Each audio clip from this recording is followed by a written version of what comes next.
걱정 모든 괴로움 시험 걱정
시간이 다 된 것 같습니다.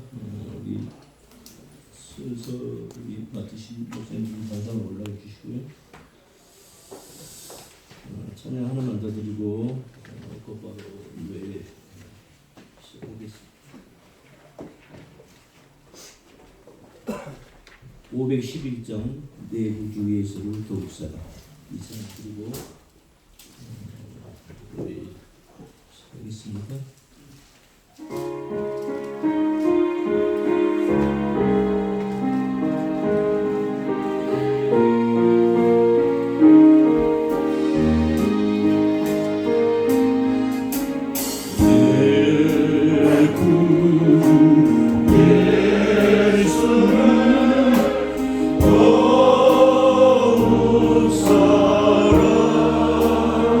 엎드려 기도만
제 7회 제2부 예배를 우리 우리 하나님께 드리겠습니다. 다 같이 묵도합니다.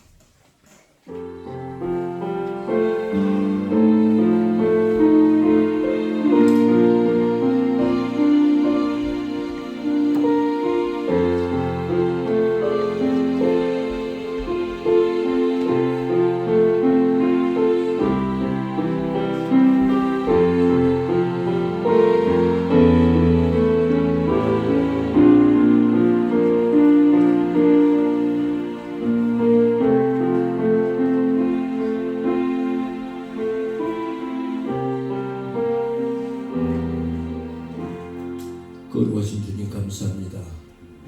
부족한 저희들을 주의 일꾼 삼아주시고 한양 노예로 함께 모이게 해주시고 오늘 정기 노예를 통해서 주 앞에 함께 모여 먼저 아버지 하나님 앞에 귀한 예배로 영광 돌리게 하시니 참으로 감사합니다. 오늘 우리 정기 노예 우리 하나님 노예를 아버지 굽어 살펴주시고 우리들이 예배드리고 회의하고 진행하는 모든 일들이 주 앞에 영광만 되게 하옵소서. 희령을 주님께 의지하고 감사드리며 우리 구주 예수님 이름 받들어 기도드리옵나이다. 아멘. 통일 찬송가 34장 새 찬송가 10장 전능함 오셔서 우리 다 같이 찬양드립니다.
기도 인도하시옵소서.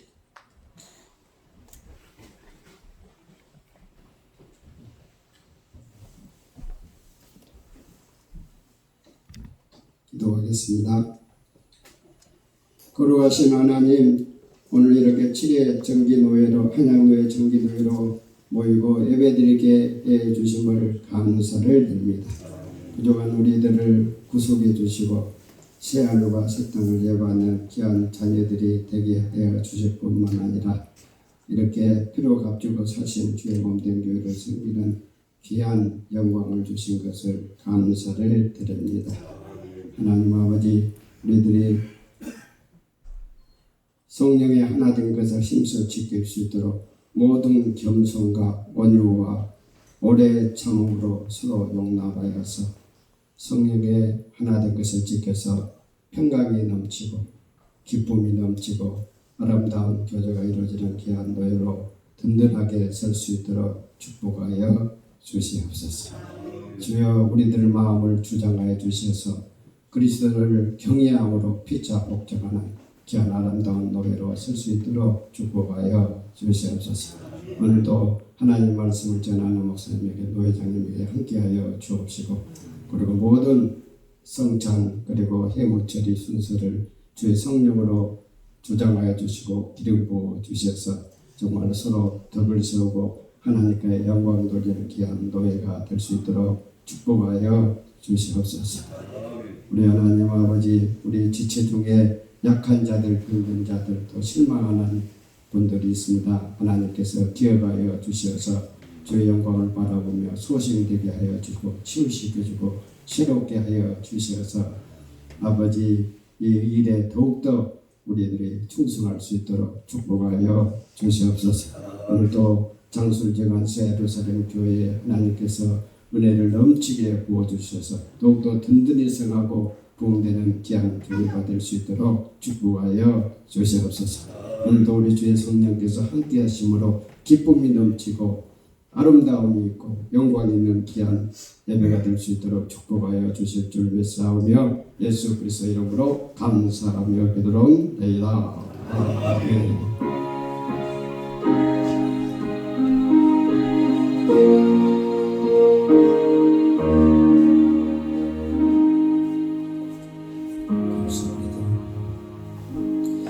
성경 봉독 제가 해드리겠습니다. 마태복음 18장 19절에서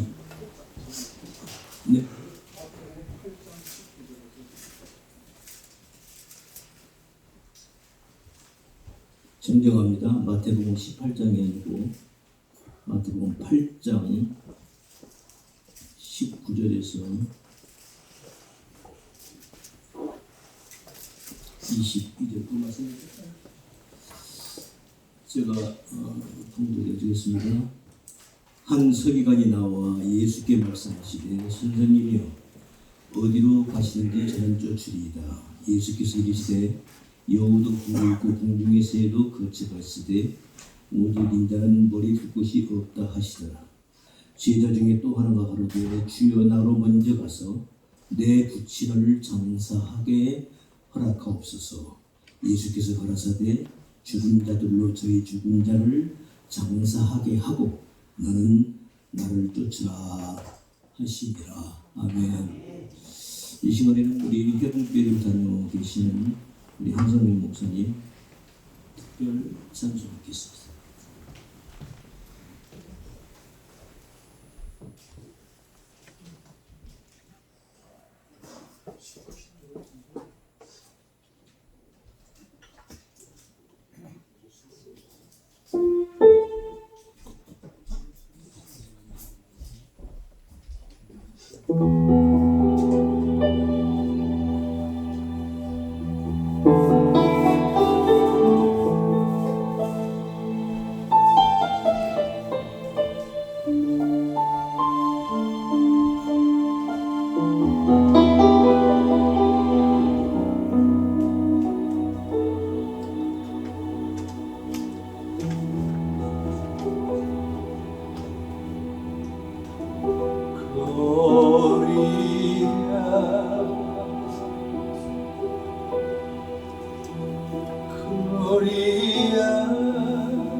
네.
벌써 끝난 겁니까?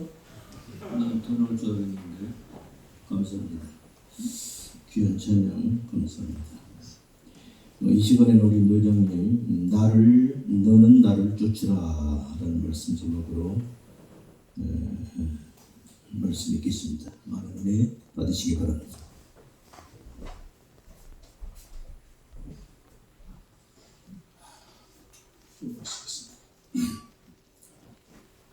하나님 아버지 감사합니다. 오늘 정기 노래를 맞이해서 이처럼 함께 회의에 앞서 예배드리게 하시고 주의 말씀을 상고할 수 있도록 은총 베푸신 것을 감사를 드립니다. 이 시간도 예배가 하나님이 받으시는 예배요 찾으시는 예배가 될 수 있도록 은혜를 베풀어 주시고 사람의 말을 하는 것이 아니라 성령의 진이 나타나시고 또 증거하셔서 주의 뜻이 드러날 수 있게 하시오며 또 성령께서 듣게 하시는 은혜가 이 시간도 임할 수 있게 허락하여 주시옵소서. 감사를 드리며 예수님의 이름으로 기도드립니다.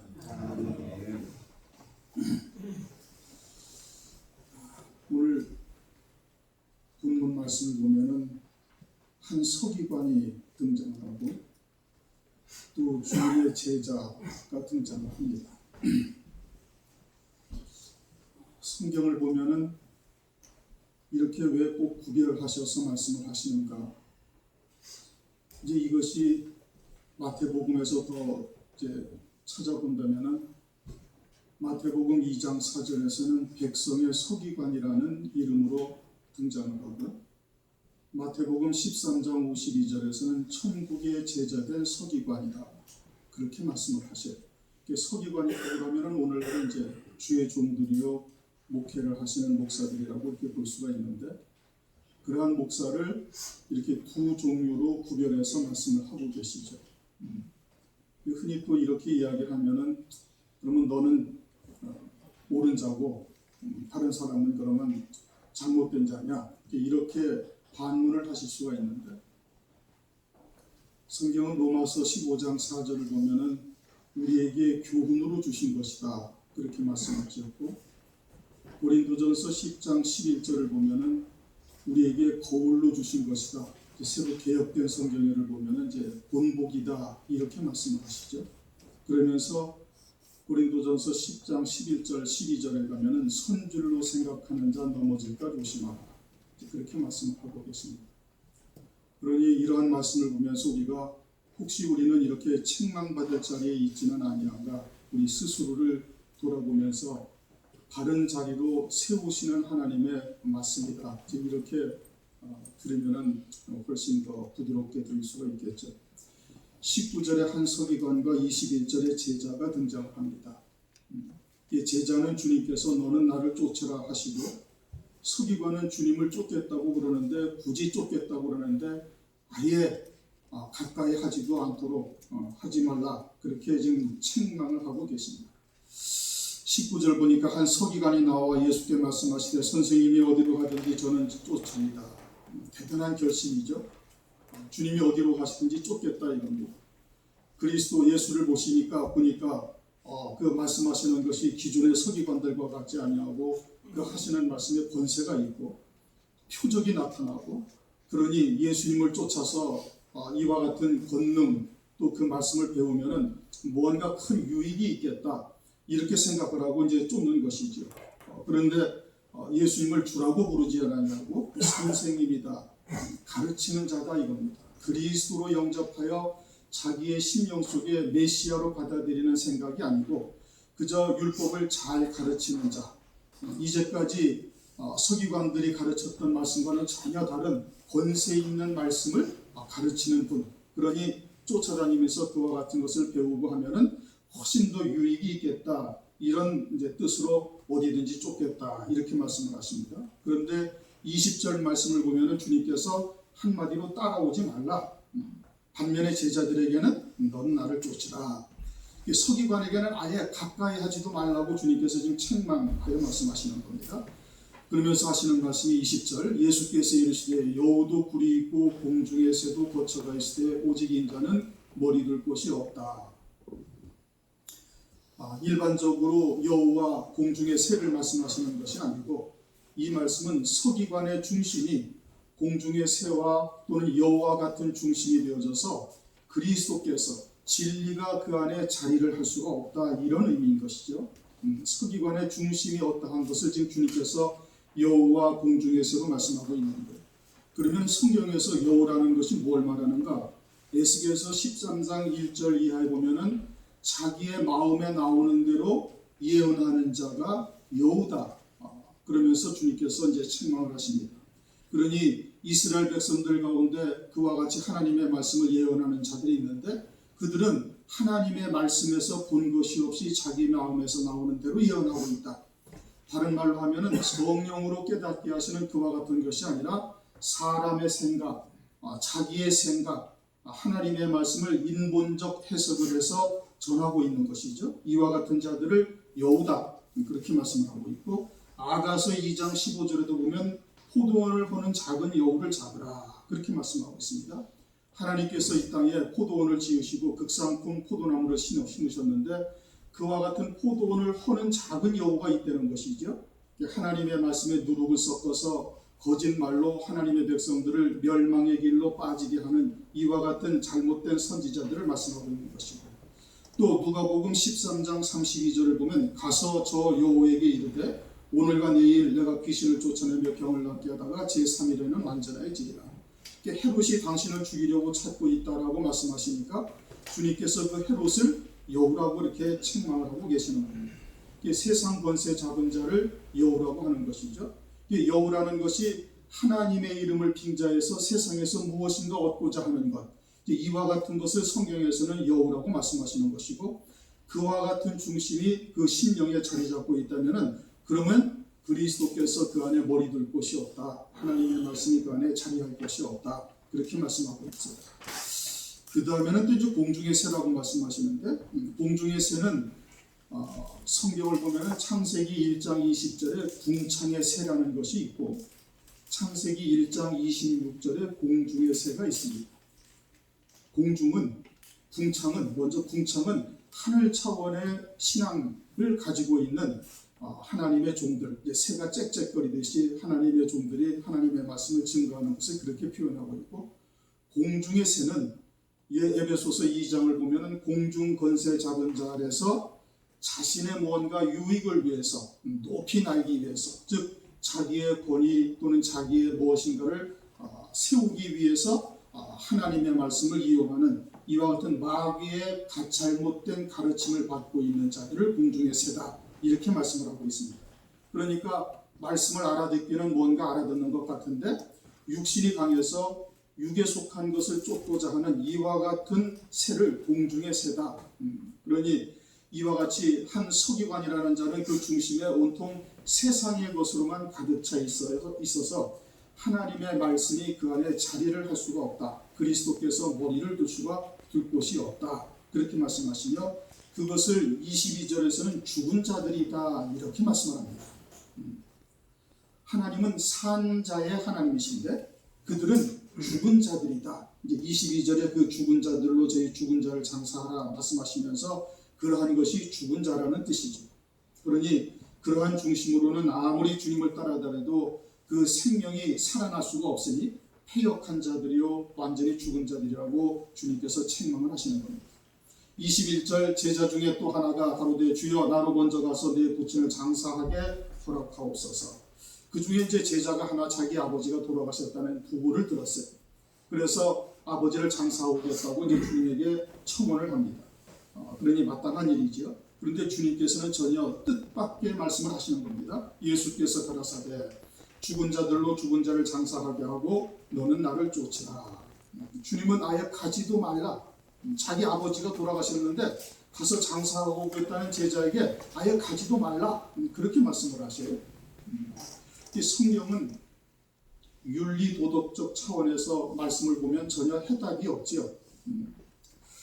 그러니까 이것은 그와 같은 윤리적인 문제, 도덕적인 문제가 아니고 주님의 말씀의 본질이 무엇이냐. 성경은 우리에게 영생에 관한 말씀인 겁니다. 윤리 도덕이나 어떤 철학이나 이런 것을 우리에게 권면하고 가르치고자 하는 것이 아니고 영생에 관한 말씀, 요한복음 5장 39절에 너희가 성경에서 영생을 얻는 줄 알고 상고하거니와. 이렇게 성경은 이와 같이 윤리 도덕 차원에서 보면 때로는 상당한 충돌을 일으키게 되죠. 그러니 주님께서는 아예 제자에게는 너는 가지도 말라 그렇게 말씀을 하십니다. 앞에 죽은 자들은 죽은 자들이 죽은 자를 장사하라고 말씀하셨는데 앞에 죽은 자들이라는 것은 시체가 시체를 장사할 수는 없는 것이죠.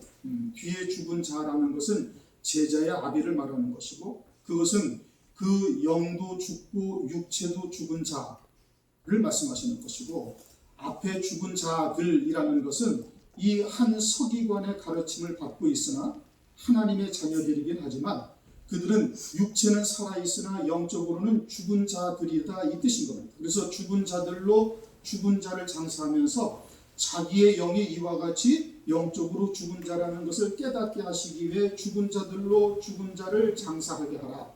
그리고서는 제자는 너는 죽은 자가 아니라 산 자이니 산 자는 주님을 쫓으라고 말씀하고 있는 겁니다. 고린도후서 6장을 보면 빛과 어둠이 어찌 조화를 이룰 수가 있고 그리스도와 벨리알이 어찌 사귈 수가 있겠느냐 하면서 빛과 어둠, 산자와 죽은 자, 생명을 가진 자와 생명을 가지지 못한 자들은 이처럼 상극이요 함께 할 수가 없음을 분명히 말씀을 하고 있어요. 하나는 빛의 자녀요, 하나는 어둠의 자녀인 겁니다. 그러니 마귀의 종으로 살고 있는 자들에게 같이 가서 함께 어울리지 말라, 그렇게 말씀을 하고 있는 것이죠. 우리가 이제 믿음의 조상을 아브라함이다, 성경에서 그렇게 말씀을 하시죠. 믿음의 조상을 아브라함이다, 이렇게 얘기를 하는데, 아브라함에게 창세기 12장을 보면 본토